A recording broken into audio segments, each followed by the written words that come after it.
परंतु मेरा यह दृढ़ विश्वास है कि आरंभ में उनके सन्यासी वेश से उनके इस दैनिक स्वराज्य की समस्या हल होने में भले कुछ सुविधा हो गई हो, वास्तव में प्रत्येक घर में उन्हें जो स्नेह और घर घर का रूखा सूखा जो मिल जाता था, उसका कारण उनका आत्मीयतापूर्ण व्यवहार था और उसके प्रति सबका यह विश्वास था कि नारायण दास एक सच्चा परिश्रमी निर्भिमान कार्यकर्ता है, जो उनके प्रत्येक सुख दुख में साथ रहने वाला है, केवल भाषण झाड़ने वाला अहमान्य नेता नहीं। बाद में जब नारायण दास अपने कार्य क्षेत्र में इस प्रकार पर्याप्त जनप्रिय हो गए, तो उन्हें फिर इस सन्यासी वेश की आवश्यकता नहीं रह गई। वे फिर सादा लिबास में रहने लगे और बाद में उन्होंने विवाह भी कर लिया और एक बच्ची के बाप भी बने। उनके इस दैनिक स्वराज्य की बात मेरे घर पर खूब चली। एक बार नारायण दास मेरे घर की जेठ की दोपहरी में ठीक दिन के 1 बजे पहुंचे। घर पर सब खाना खा चुके थे। नारायण दास बैठ गए, मैं घर पर था नहीं। नारायण दास माँ से अपनी मोआ मसूर की मसकते रहे। माँ को क्या मालूम कि नारायण दास ने अभी तक खाना नहीं खाया है और कहीं खाना न मिलने से खाने की टोह में ही वे मेरे घर पहुंचे हैं। माँ ने पूछा कि वे ऐसी दोपहरी में कहाँ भटकते फिर रहे हैं, तो नारायण दास ने उत्तर दिया, बाई सांची कहें सुराज के लाने तो फिर आ रहे। सचाऊ बाई आज दारी काऊ गुकैया नाई लगी। जैसे मैंने कही कि लो अब तो वाई यही सुराज कराएं। माँ सच कहूँ स्वराज के लिए ही तो फिर रहा हूँ। सच माँ आज कहीं कोई युक्ति काम में नहीं आई। इसी से मैंने कहा कि बस अब आज तो माँ ही स्वराज कराएगी। भला माँ नारायण दास के इस स्वराज का अर्थ क्या समझती। जब माँ ने कहा कि आज वे कैसे अंट शंट बातें कर रहे हैं, तो नारायण दास ने अपने स्वराज्य का अर्थ उन्हें बतलाते हुए कहा, ये लो बाई तेरो कोल जो ने कहूँ झुट्टी कई होई सुराज का होत सब खो चैन से खावे खो मिलन लगे जो ही नहीं सो आज खावे खो मिल जाए सो आज को स्वराज। माँ तेरी सौगंध जो मैंने जरा भी झूठ कहा हो। स्वराज क्या होता है, यही ना कि सबको चैन से खाने को मिलने लगे सो आज खाने को मिल जाए तो आज का स्वराज हो गया। माँ उनकी बात मुखा मुद्रा और हाव भाव से समझ गई कि नारायण दास भूखे हैं। उस रोज कोई त्योहार था और घर पर साग पूरी खीर आदि कुछ अच्छा बना था। माँ ने नारायण दास को खाना परोसा। नारायण दास खाने लगे। इतने में मैं आ गया। नारायण दास को देखा तो उनसे ऐसी कुछ बातें करने लगा कि अमुक मंडल में कितने कांग्रेस सदस्य बने, वहां के मंडल का हिसाब किताब बड़ा गड़बड़ मालूम होता है आदि। क्योंकि उस समय मैं झांसी जिला कांग्रेस कमेटी का ऑफिस सेक्रेटरी था। नारायण दास केवल हूँ हाँ करते जाते थे, कुछ ठीक उत्तर नहीं दे रहे थे। मैंने कहा, यह हूँ हाँ क्या करते हो, कुछ ठीक ठीक कहते क्यों नहीं। नारायण दास ने निवाला गले से नीचे उतारा और मुझसे कहा, आप ऐसी रिएक्शनरी बातें करेंगे यह मैंने कभी सोचा भी नहीं था। मैं झुंझलाया और उबल पड़ा। बात यह थी कि एक नेता महाशय हिसाब किताब में बड़ी गड़बड़ करते थे। मैं कांग्रेस कमेटी के दफ्तर में उन्हीं से उलझकर आ रहा था।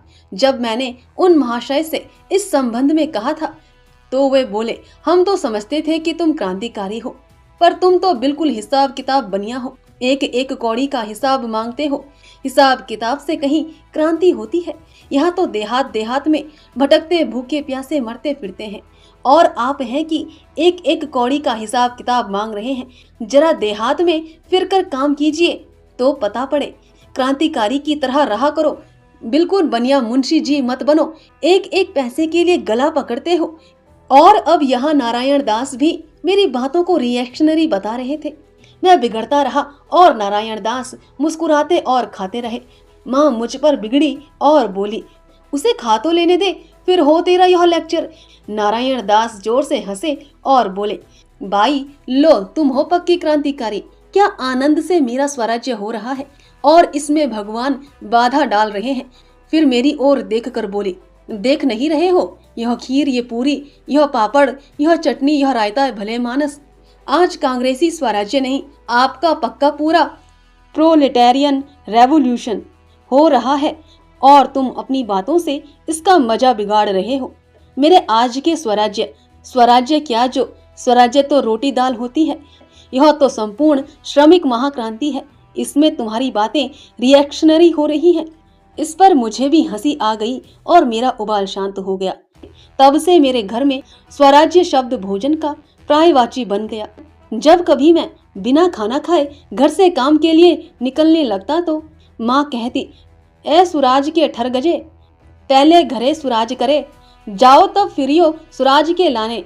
जब कभी नारायण दास या और साथी घर आते तो माँ पूछती, काय नारायण, आज सुराज भयो के नहीं।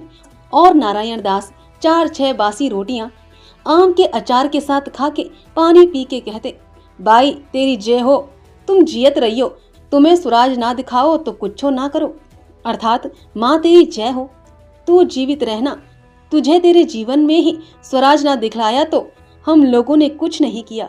माँ जीवित रही और स्वराज का महोत्सव देख लेने के बाद ही मरी। मेरे बड़े भाई का नाम भी नारायण दास ही है।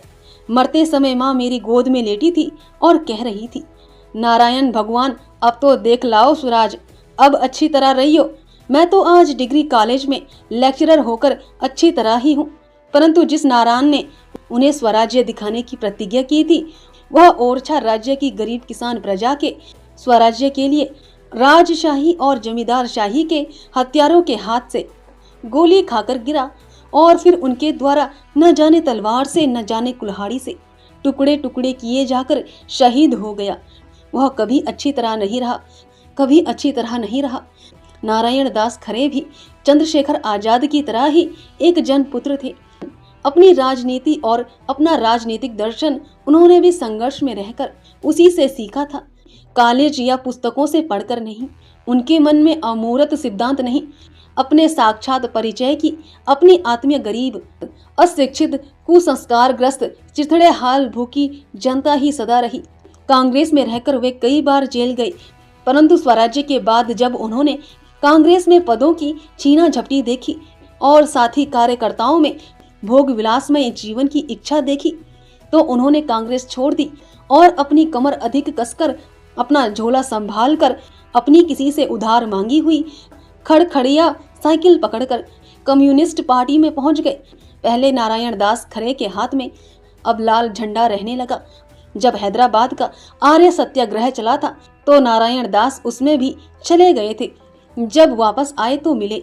मैंने उनसे पूछा, आप और आर्य सत्याग्रह? तो सीधा कोई सैद्धांतिक उत्तर ना देकर आपने कहा, दादा, बंधे रहने से घोड़ा और बैठे रहने से सिपाही बिगड़ जाता है। अरे यह तो कसरत करने जैसी बात है। कभी अत्याचार या तकलीफ का रोना नहीं रोया। साथियों ने भी जब कभी उनके साथ रूखा व्यवहार किया या गलतफहमी के कारण अनुचित बर्ताव भी किया तो रोष या द्वेष से उन्होंने कभी वैसा व्यवहार स्वयं नहीं किया।